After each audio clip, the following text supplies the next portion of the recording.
নমস্কার, Sam audio বুকে আপনাদের স্বাগতম জানাই। আমি সায়ন। আমাদের আজকের গল্প ভয়াল মহাশিবরাত্রি অভিশপ্ত মন্দির। গল্পটি লিখেছি আমি সায়ন। গল্প পাঠে এবং বিভিন্ন চরিত্রে আমি সায়ন মিত্র।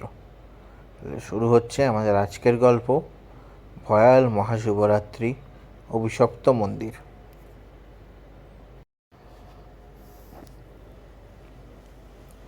তমালপুর গ্রাম। ঘন অন্ধকার রাত। আকাশে কালো মেঘ জমেছে, যেন কিছু আসন্ন বিপদের পূর্বাভাস দিচ্ছে। আজ মহাশিবরাত্রি, আর গ্রামে বিশেষ পূজা চলছে। কিন্তু এক শতাব্দী প্রাচীন শিব মন্দিরে কেউ যেতে চায় না। শোনা যায় বহু বছর আগে এই মন্দিরে এক তান্ত্রিক শক্তিশালী তপস্যা করেছিলেন। তাঁর সাধনার চূড়ান্ত পর্যায়ে তিনি মহাদেবের দর্শন পেয়েছিলেন, কিন্তু তার হৃদয়ে শুদ্ধতা ছিল না। তিনি অমরত্বের আশায় এক নিষিদ্ধ যজ্ঞ শুরু করেছিলেন, যার ফলে এক ভয়ানক অভিশাপ নেমে এসেছিল মন্দিরের উপর।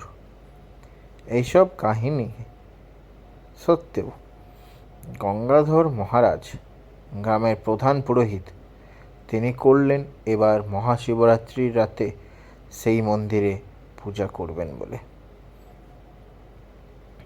তার সঙ্গে দুই তরুণ শিষ্য, রঘু ও নীলমণি, সাহস করে গেল।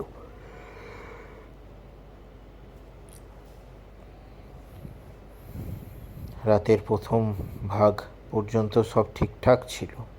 প্রদীপের আলোয় মন্দিরের ভেতর শান্তি বিরাজ করছিল। কিন্তু রাত বাড়ায় সাথে সাথে বাতাস ভারী হতে লাগলো। চারপাশ নিস্তব্ধ হয়ে গেল, যেন প্রকৃতিও ভয় পেয়ে গেছে। মন্দিরের শিখাগুলো একে একে নিভে যেতে লাগলো, আর ঠান্ডা হাওয়া বইতে লাগলো। রঘু চিৎকার করে উঠল, গুরুদেব, ওখানে কে কে কে আছে? নীলমণি কাঁপতে কাঁপতে আঙুল তুলে দেখালো। শিবলিঙ্গের সামনে অন্ধকার থেকে এক ছায়ামূর্তি ধীরে ধীরে স্পষ্ট হয়ে উঠছে। তার লম্বা চুল ছড়িয়ে আছে,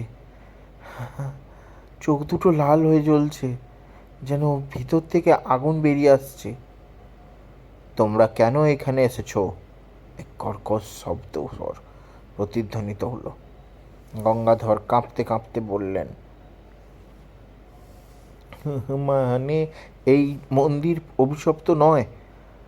এই আজ মহাদেবের পুজো সম্পূর্ণ হবে। মূর্তিটি উচ্চস্বরে হাসল। তার হাসির শব্দে যেন মন্দির কেঁপে উঠল।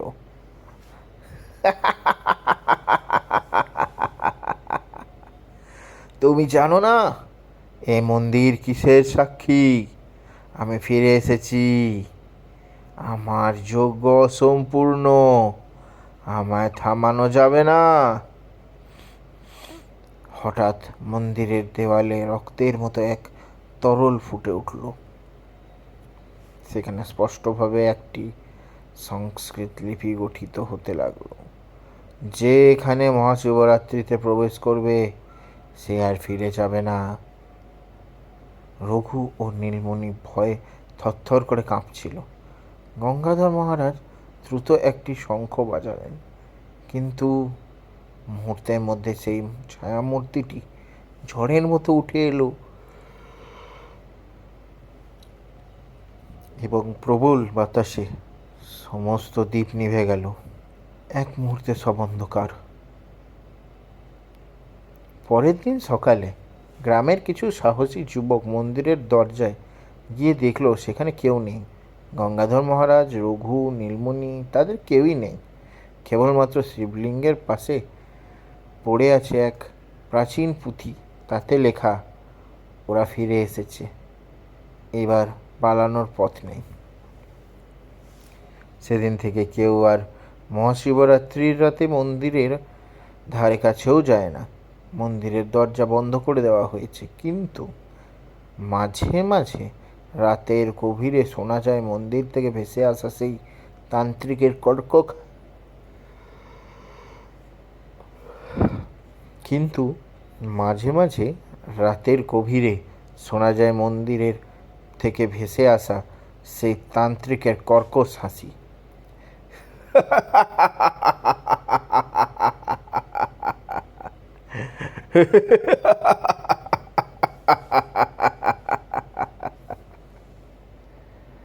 এই কি শুধুই এক কাহিনী, নাকি সত্যিই অভিশপ্ত সেই মন্দির? কেউ জানে না, কিন্তু জানতেও চায় না কেউ।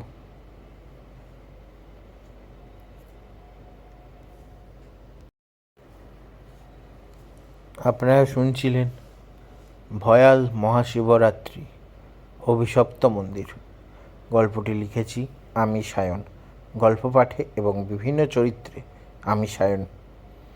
গল্পটি আপনাদের কেমন লাগলো অবশ্যই কমেন্ট করে জানাবেন। আর এই রকম আরও ছোট গল্প শুনতে আমাদের চ্যানেলটি সাবস্ক্রাইব করে পাশে থাকা বেল আইকনটি প্রেস করে দেবেন, যাতে যখনই আমরা কোনো নতুন আপলোড দেব সবার আগে আপনাদের কাছে এসে পৌঁছয়। আর যদি আপনাদের কাছেও কোনো গল্প থেকে থাকে বা কোথাও শুনেছেন বা লিখেছেন, আমাদের সাথে যোগাযোগ করুন।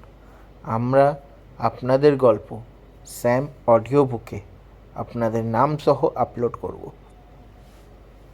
তাহলে আজকে এখানেই শেষ করছি। আবার দেখা হবে আগামী সপ্তাহে একটি নতুন গল্প নিয়ে।